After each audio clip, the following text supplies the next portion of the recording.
Two Sides of a Coin, Dharma Talks by Sayadaw Ukkaṭṭha. And A Noble Search, Dharma Talks by Sayadaw Candima.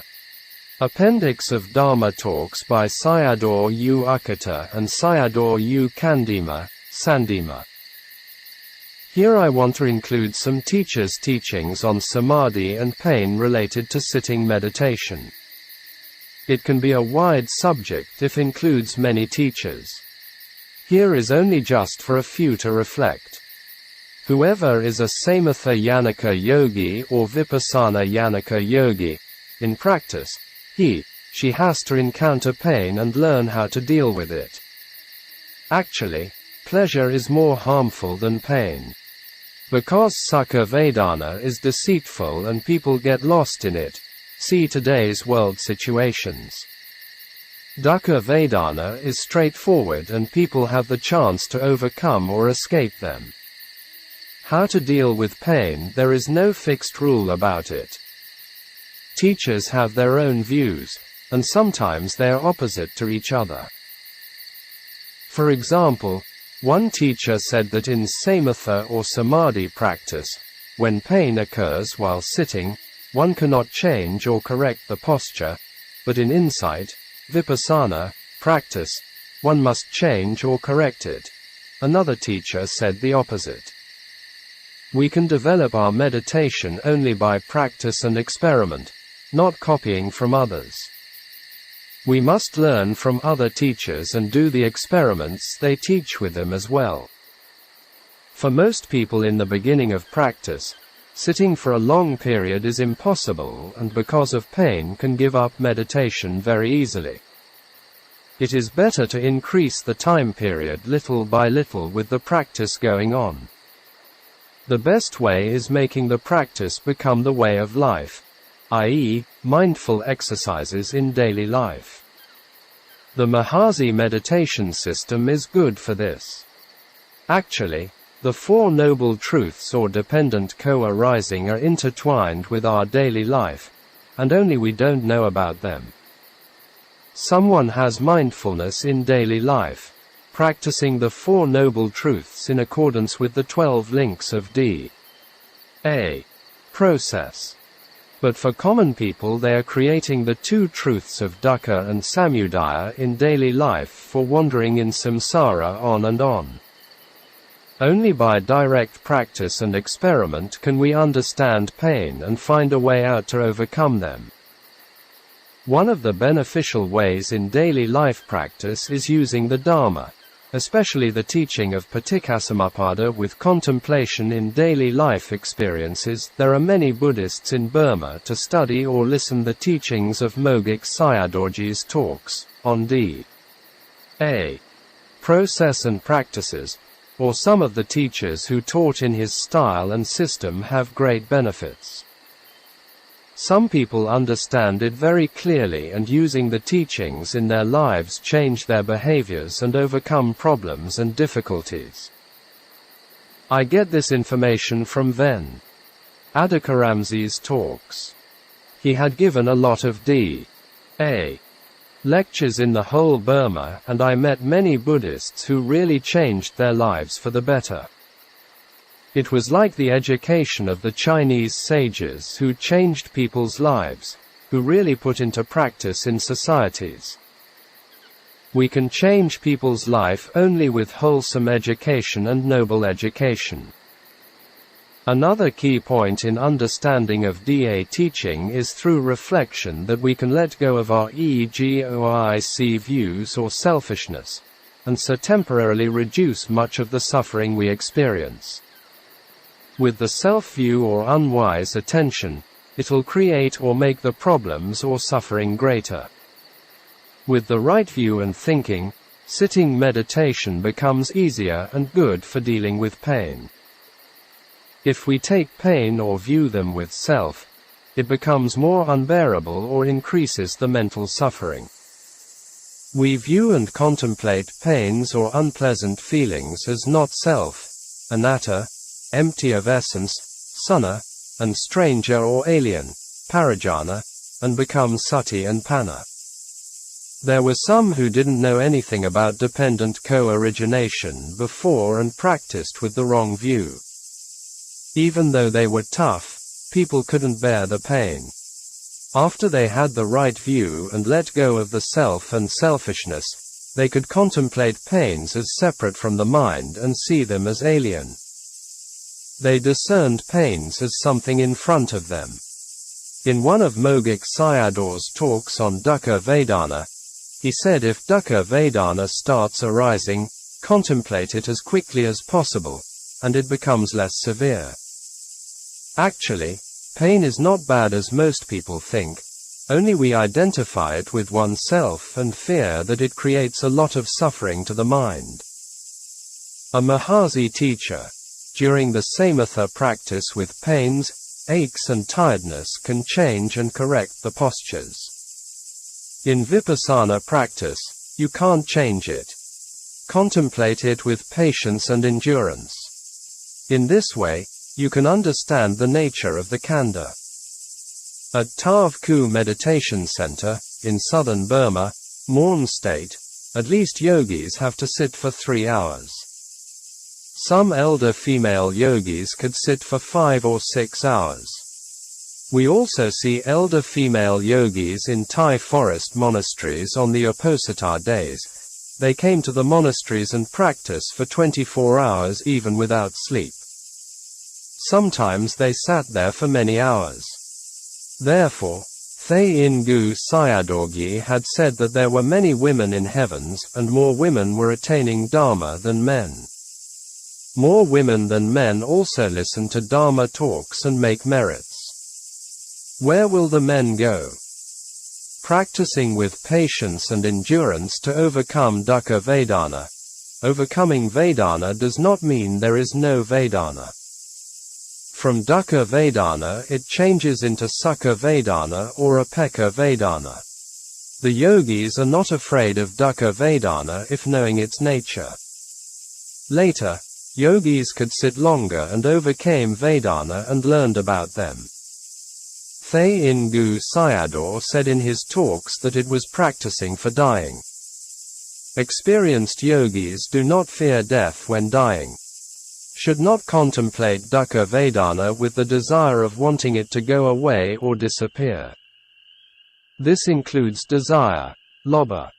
Another way is contemplating with dosa to totally extinguish it. Yogis have to abandon both extremes. Then, how to contemplate it? Contemplate to know its nature. This is feeling or experiencing nature, not a being nor a self-nature.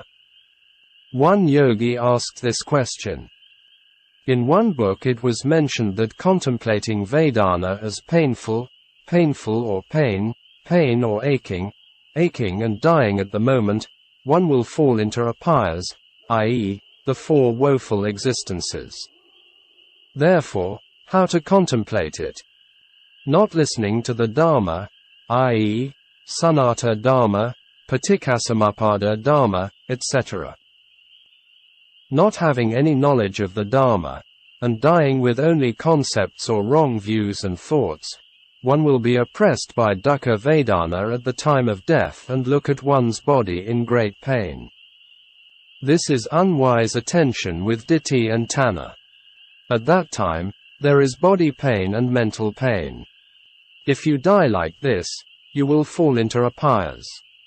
The yogi's contemplation is not including bodily concepts such as head, body, hands and feet and should not pay attention to them. He pays attention only to its intrinsic nature of Paramatta Dharma. Noting the pain of object as pain is sati and knowing of its nature is panna. Therefore, noting with sati and panna, and he will not fall into apayas at the moment of death. It seems that this is not simple, because the mind's response to pain is the focus. If the mind with aversion, irritation, etc., it's not easy to overcome it. Instead of the physical pain, it is better to contemplate the mental pain, feeling, as Thae Ingu Sayadaw says, it is better to do so. See Sayadaw's teachings and instructions. closing square bracket. A Mogic teacher. The importance of Vedana. Many yogis are stuck at Dukkha Vedana. Their practice did not develop because they did not understand Vedana or contemplated it in the wrong way. This is reacting to Vedana wrongly with unwise attention. One also cannot overcome it with wrong views. Should not contemplate Dukkha Vedana in an unbearable way. There are 4 faults dealing with Dukkha Vedana unbearably. These are: 1. Dukkha Vedana becomes stronger. 2. Samadhi falls down. 3. Wanting it to disappear. 4. Vedana covering the mind and delusion comes in, and does not know one's situation. There are 2 kinds of khandhas. 1. The original khandha, i.e., the physical body and can see with the fleshy eyes. 2. The arising khandha. This can only be known with the mind eye. They can be called conceptual khandha, panati, and intrinsic khandha, paramata. The yogi has to contemplate the arising khandha. If one does not overcome the pain when Dukkha Vedana arises, the mind also becomes painful because of the mix-up of the 2 khandhas. We see pains with normal eyes. This is seeing with self-view, atato anupasati. Have to contemplate the arising khandha with knowledge eye, nana eye. When discerning anicca, only the body is in pain and not affecting the mind. The mind can bear pain.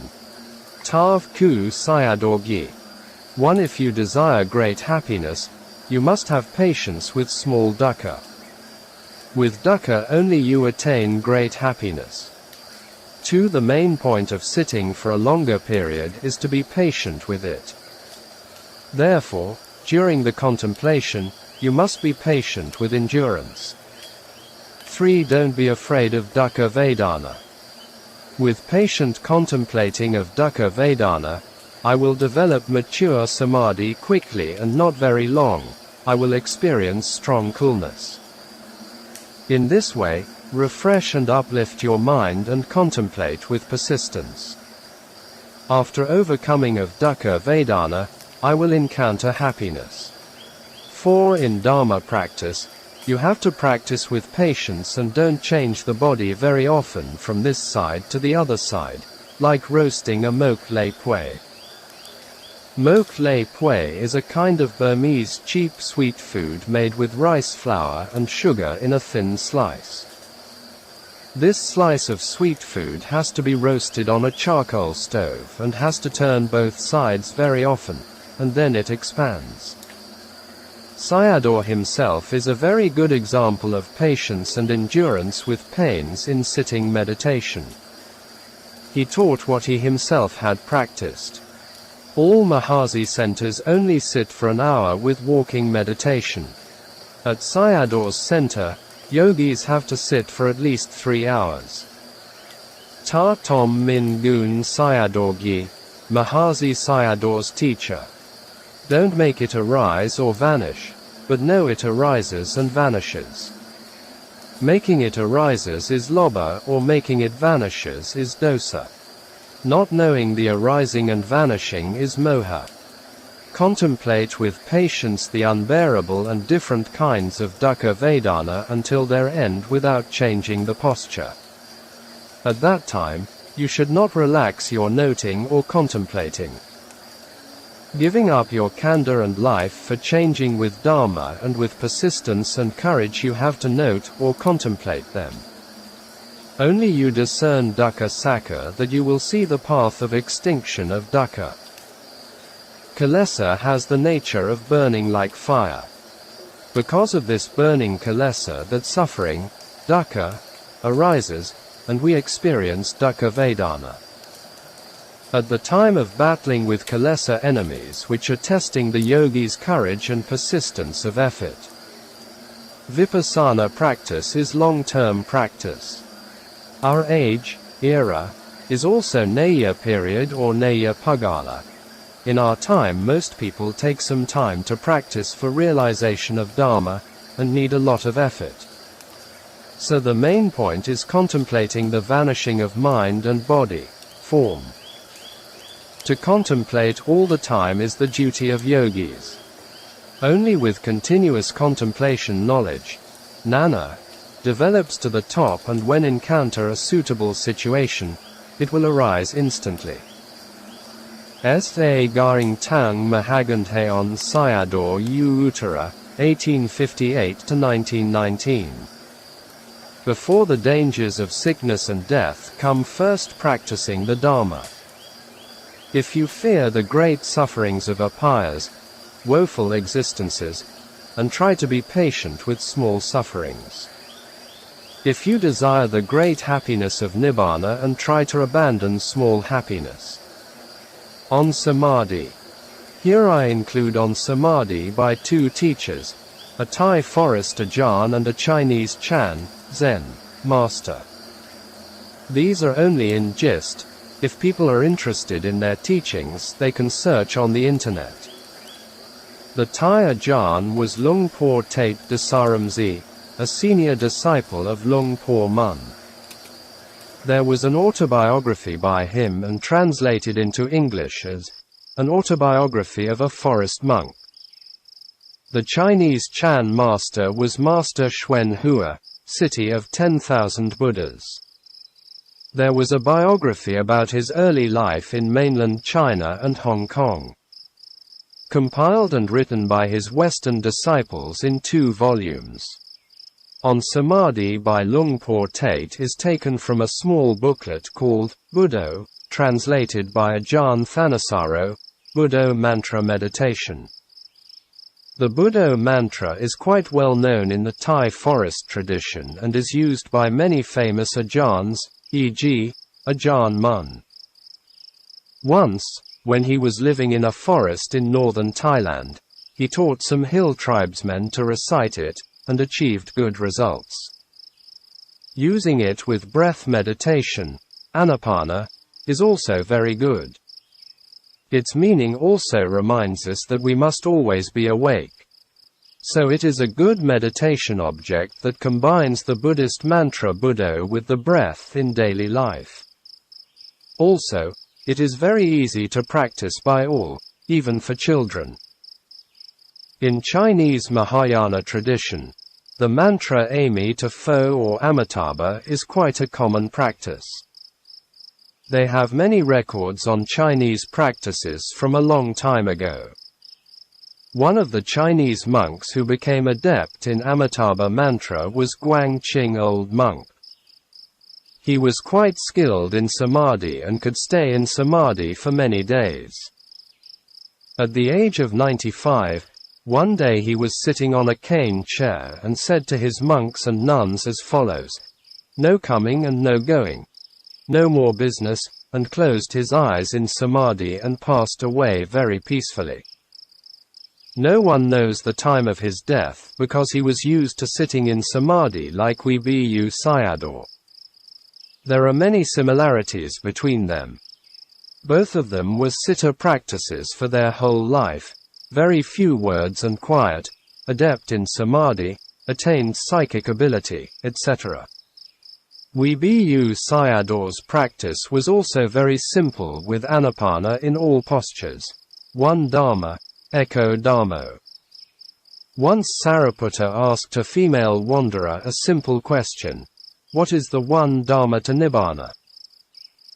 She could not answer, so Sariputta gave her the answer: "With Vedana can arrive at Nibbana." There are many of one Dharma to Nibbana. Some even think without the knowledge of Abhidharma it's not enough for realization. If this is true, there would be no realization in the Thai forest tradition. Nor would there be a 7-year-old novice arahant in the suttas. One of the well-known Mahasi meditation teachers mentioned the stories of some children who practiced the Mahasi system. They told their direct experiences in a very simple way without any knowledge of books. They could enter phala samapatti, fruition state, after testing by teachers. Some Buddhists, They have strong desire for coming and going in samsara to save all living beings. But they do not know that they are deceived by Kilesa Mara of Bhava Tanha. It was like the coolies at the seaport.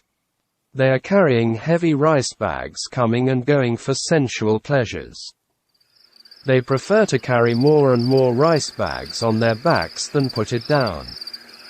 Likewise, they took dukkha as happiness. Even the Buddha could not help everyone. Don't talk about saving them. Buddha is not a savior. You have to save yourself. So don't be confused, otherwise, it will become empty words. Lung Por Tates, Buddho. Before practice meditation, you should first learn the differences between the heart and the mind. In Thai, JY or giant jit, in Pali, Mano or Chitta and Vijnana, they are not the same thing. The mind is what thinks and forms perceptions and ideas about all sorts of things. JY is what simply stays still and knows that it's still, without forming any further thoughts at all. Their difference is like that between a river and waves on the river. When the waves are still, all that is left is the clear bright water of the river. All sciences and defilement are able to arise because the mind thinks and forms ideas and strays out in search of them. You'll be able to see these things clearly with our own heart once the mind becomes still and reaches the heart. Water is something clean and clear by its very nature. If someone puts dye into the water, it will change in line with the dye. But once the water is filtered and distilled, it will become clean and clear as before. This is an analogy for the heart and the mind. Actually, the Buddha taught that the mind is identical with the heart. If there is no JY and there is no jit, jit is a condition.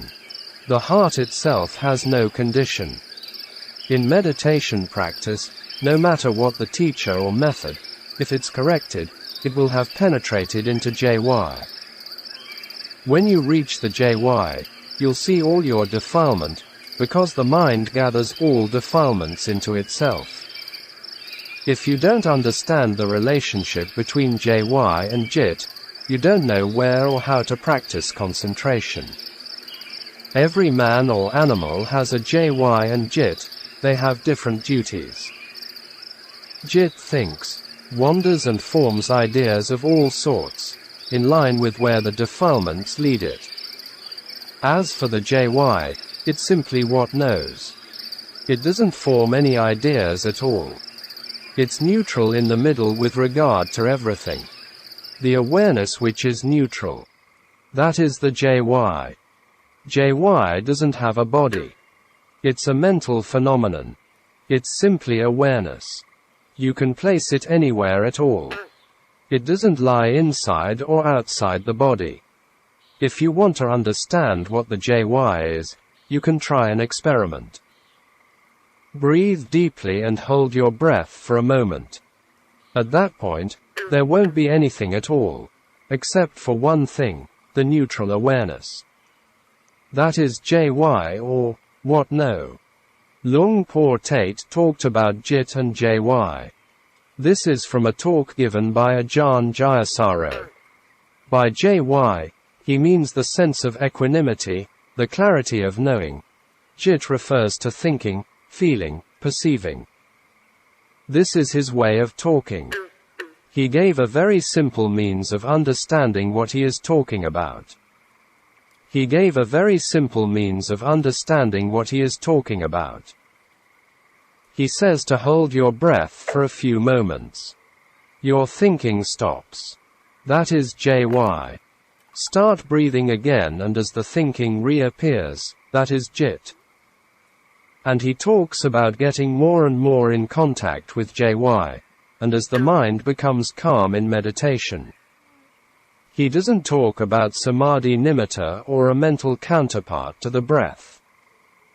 He talked about turning towards the one who knows the breath. Therefore, As the breath becomes more and more refined, so the sense of knowing the breath becomes more and more prominent. He says then to turn away from the breath and go into the one who knows the breath. That will take you into Appana Samadhi, absorption Samadhi. Note, for more teachings and on Dharma about the Thai forest tradition are available on the internet at www.accesstoinsight.org, www.metaforest.org, dharmatalks.org. Recommendation for reading: The Craft of the Heart, by Ajahn Lee Dharmadharo, translated by Thanissaro Bhikkhu. https://forestdharma.org/books/ Chan Master Shwen Hua's on Samadhi. Concentration is a very important strength. If you don't have concentration, where will your discernment get any strength? The discernment of insight meditation is not something that can be fashioned into being by arrangement. Instead, it arises from concentration which has been mastered until it's good and solid. Samadhi power comes from patience. You should be patient with pain, suffering and difficulties. After maintaining samadhi for a long time, you'll spontaneously have wisdom. So sitting in jhana, Pali, jhana, Chinese, Chan, is extremely important. It's just teaching you to bear what can't be borne, to be patient with what is impossible to bear. That's samadhi power. Sitting a long time we will gain Chan, jhana. To gain freedom from birth and death, you must practice without fear of death. You must not be afraid of pain, difficulty, suffering or anything else. We must learn to look upon all matters as being trifles and should not be attached to anything. Endure suffering and pain. It's only by enduring a moment of pain that we can achieve everlasting happiness.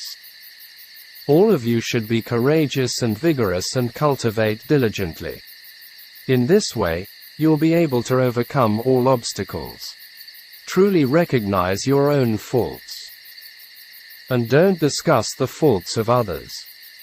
Others' faults are just my own. Being of one substance with all is called great compassion.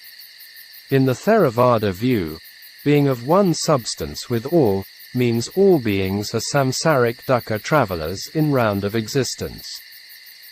If we really understand or penetrate dukkha, only develop true great compassion and not otherwise, because true wisdom and true compassion can't separate.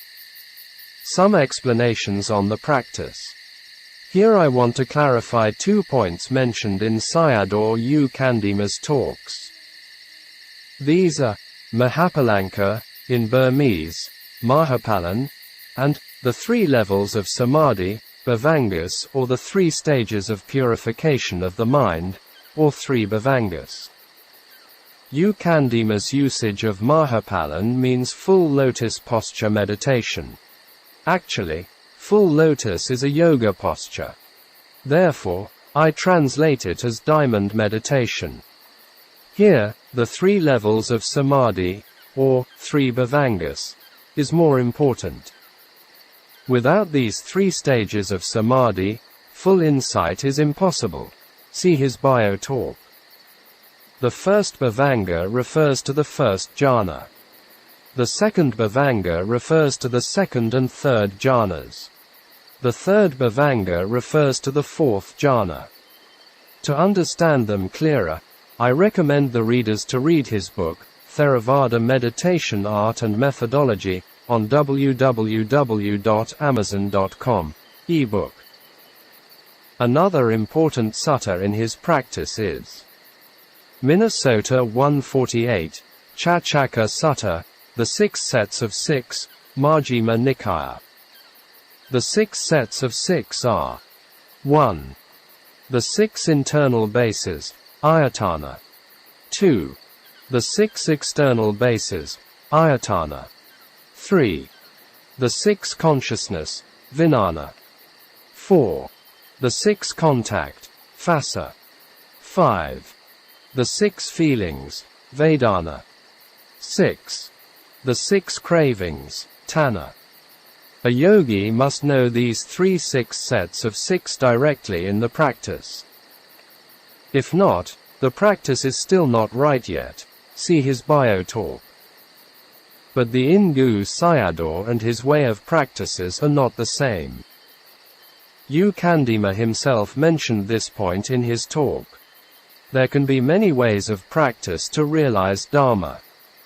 I also encourage readers to read the practices of the famous Thae forest tradition. Some Dharma reflections. A Buddhist view. The following story is from Sathagu Sayadaw's talk on the lump of foam, Phenapindapama Sutta, SN 22. 95, Kanda Samyutta. Near Sho Bo area in Upper Burma, some yogis were using sunnata as meditation, kamathana. They reflected as, no fathers, no mothers, no wives, no sons, etc.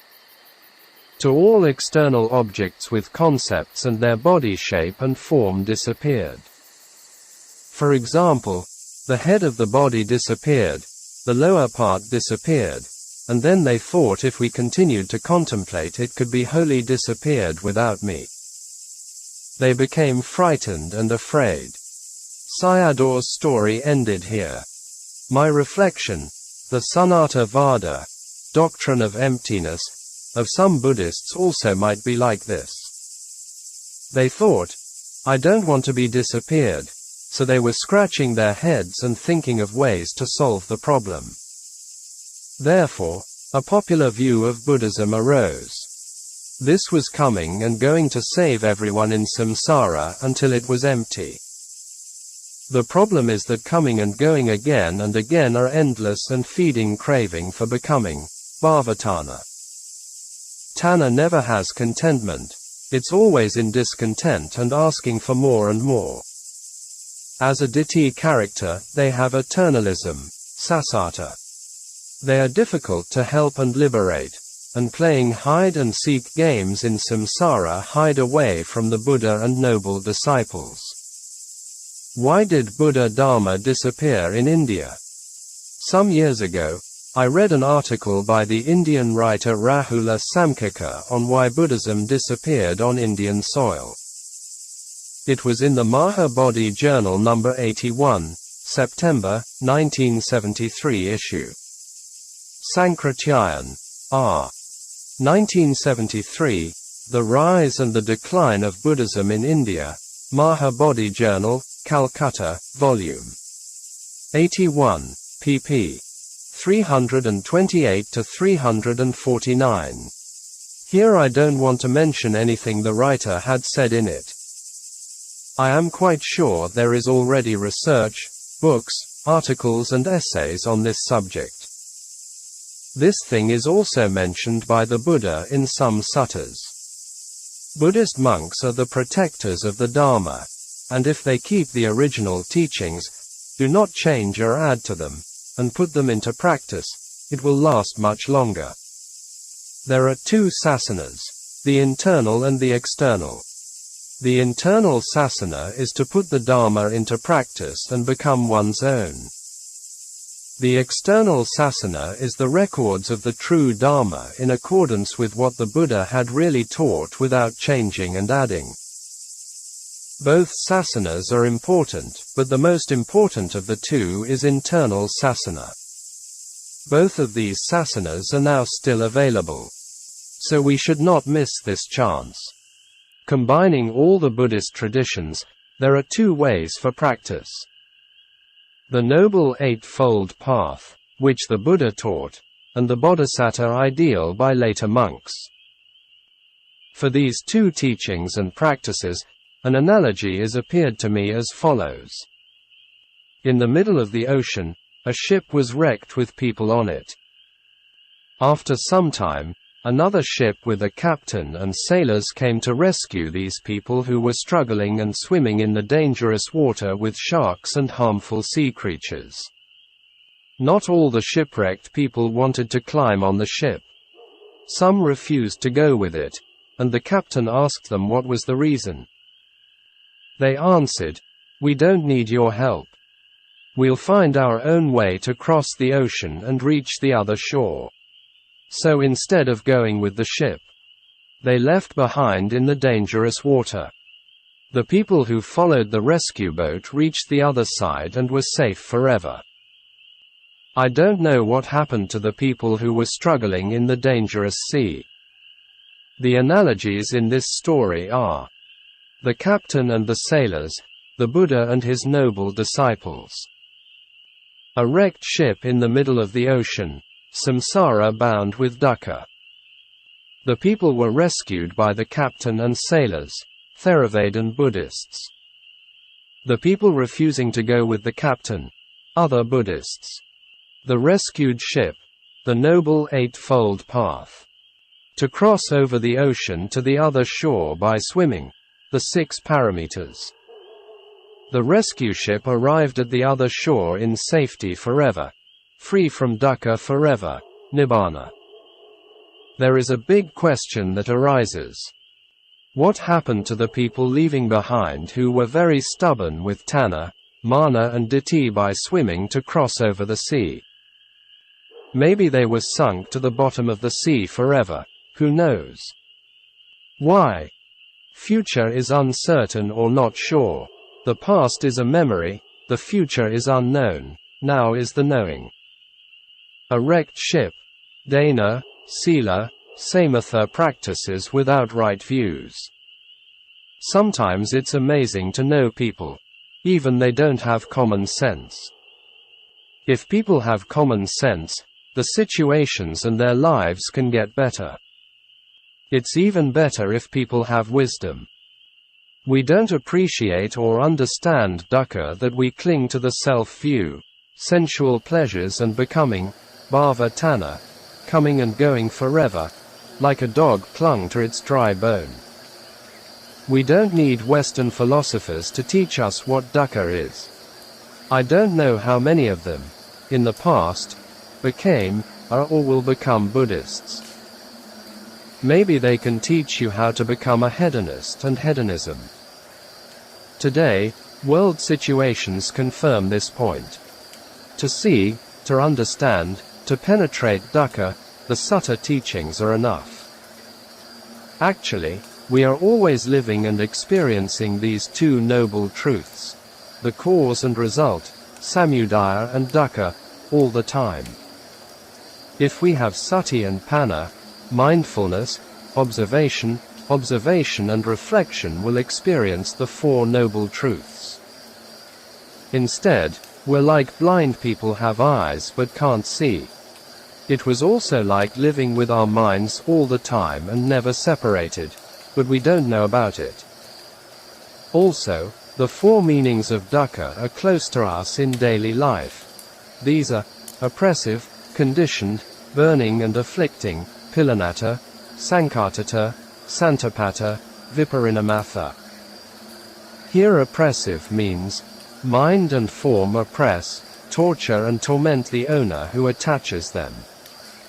Conditioned means, mind and form are conditioned by tanha and oppressed by it. Burning means, burning with tanha fire. Changing means, changing with dukkha, oppress and torture by changing from aging, sickness and death. There is no dukkha greater than that, and all are included. So asking for more khandhas or uncountable khandhas is too extreme and only a nutty person can do it. There are opposite things in nature. With a teacher there are also students, with men there are women, vice versa, etc. This is common sense. When things get extreme and cause problems. Like the following true story told by Sathagu Sayadaw. More women than men. A few years ago, Sathagu Sayadaw did some teachings in Germany. In each teaching, he saw more women than men in attendance. He was curious about it and asked them the reason on this matter. The answer was, During the Second World War, many men died and left behind more women. This is the main cause of women population increases and men population decreases. Sayadaw also heard a true story which happened after the war. There was a passenger bus carrying women on a line with only a male driver on it and no male passenger. So the women forced this poor guy and drove the bus to somewhere. Sayadaw did not mention what happened to him later. What a poor man. Therefore, when things are becoming extremes, it becomes ugly and problematic. Without the middle way, humans are always in dangers. We see a lot of these things in today's world. Buddhas are teachers who need students. If everyone becomes Buddha, where are the students? If everyone wants to be man, and where are the women? It seems to me sometimes human beings even don't have common sense. Go against the natural law. Closing square bracket. Here, I would like to bring up two stories of taking the Bodhisattva vow in Myanmar. These are true and humorous stories mentioned in the biography of Mogik Sayadaw. You have to look for another one. One day, Ukkaṭṭa, who appreciated Bodhisattva's way, said, "In the world there were very few Buddhas. It needs more Buddhas to appear. There are many living beings to be liberated. Therefore, it's good to open classes for Bodhisattva lectures." Here we can see Ukkaṭṭa was more intelligent than Mahayana philosophers. But his wife Dorchitu listened to the teachings of Mogik Sayadaw that she did not like longer existence. She held the view that it was better if existence could be cut off now. Ukkaṭṭa has made a bodhisattva vow. So he encouraged his wife to become his bhava partner, following him in the rounds of existence by helping him to fulfill the paramitas, i.e., it was like Princess Yasodhara to Prince Siddhartha. Dorchitu's response was, "No. I don't want to follow you. Your way, bodhisattva path, is so long." So Ukkaṭṭa went to see the village monk Phantogyi Nandiya for help. Sayadaw Nandiya also went to see Dorchitu and persuade her, but she rejected. The village monk said to Ukkaṭṭa, "Dakaji, I can't teach her, you have to look for another one." Buddhists also should know what the Buddha had taught and what he did not taught. See the Pali Nikayas. In his life as a Buddha, what he only taught was dukkha and the end of dukkha. All other Buddhas also the same way. This is a true ideal of any Buddha. Kinji Pork became disappointed. In the old days, Burmese monks were called as Shin Ghy, Ta Kin Gyi, later using a short form, Kin Gyi, from Ta Kin Gyi. Even the monks had Pali names, they were known with their lay names. In front of their lay names, they were added with Kinji Yi, e.g., Kinji Pork mentions here. Kinji Pork means Master Pork, similar to Master Dogen. Pork was a lay name U Pork. In the British colonial time, lay people called the British officers as masters, i.e. Ta Kin Gyi. In a village monastery, Kinji Pork was staying as an abbot. He learned in Buddhist texts, completed with general knowledge and with pure sila. He had vowed as a bodhisattva. The alcoholics were passing his monastery when they went to the toddy field for toddy liquor. One day 2 alcoholics were very drunk, and they passed near his monastery and both chanting loudly together as followed. Immature ones are 500, with matured ones are 10. Future bodhisattvas will be 80,000. Behind these Buddhas are 2 of us. After us is Kinji Pork. The meanings of these verses are, Immature ones are 500 numbers among the future of bodhisattvas, and the matured ones are 10 numbers. The 10 matured bodhisattvas are mentioned in the commentary on the future Buddha Mettara. There are also 80,000 bodhisattvas who already had the predictions from the past Buddhas. So 80,510 Buddhas will arise in the future. After these Buddhas, 2 alcoholics will become Buddhas. After them, the time will come when Candima pork will become a Buddha. Thought arose in Candima pork, my brothers are even now still drunk, in craziness, and in bad shape. But for me, I am in strong desire to become a Buddha quickly and fulfill the paramitas by doing danas and looking after the sila. With thinking and grumbling, Candima pork became disappointed. In this way, people having expectations for the future can never finish and never end with uncertainty. In the Dharma talk on Bodhisattva and 24 Buddhas by Sayadaw Drive, Nandamalabi Vamsa had more information on bodhisattvas. Our Buddha Gautama as bodhisattva met 24 Buddhas. Before he was born as Sumedha hermit, that was the time he met Buddha Dipankara and got the prediction from him. He had been followed the bodhisattva path a very, very long time ago. He was thinking about the bodhisattva path for 7 incalculable eons, Asankhya Kappa, and making vows and prayers for 9 incalculable eons. So to become a true bodhisattva for 16 incalculable eons. Adding with to fulfill the 10 paramitas 4 incalculable eons, totally become 20 incalculable eons. There are 3 types of bodhisattva according to their characters. Faith character has to fulfill paramis for 16 incalculable eons as true bodhisattva. Viriya character has to fulfill paramis for 8 incalculable eons as true bodhisattva.